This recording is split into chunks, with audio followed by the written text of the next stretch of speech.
Hi everyone, मी मेथीची भाजी करणार आहे. तुम्ही अशी भाजी केली आहे का?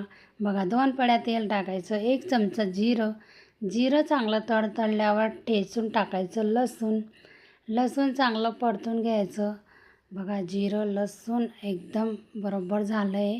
आता टाकायचं बोंबील टाकल्यावर भाजीला खूप छान चव येते, पण तुम्हाला आवडत नसेल तर नाही टाकला तरी चालेल. मी तर बोंबील टाकला. आता मिरची ठेचून ती पण टाकते आणि चांगलं फिरवून घेते. मग बघू शकता चांगलं परतून घेतलं आहे. आता टाकायची मेथी मी धुवून घेतली होती.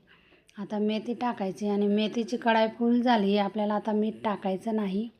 मेथी अर्धी वट शिजल्यावर मीठ टाकायचं, म्हणजे आपल्याला अंदाज कळतो. बघू शकता तुम्ही. आता मेथी आपली कढाई अर्धी झाली आहे. अगोदर फुल होती, आता अर्धी झाली.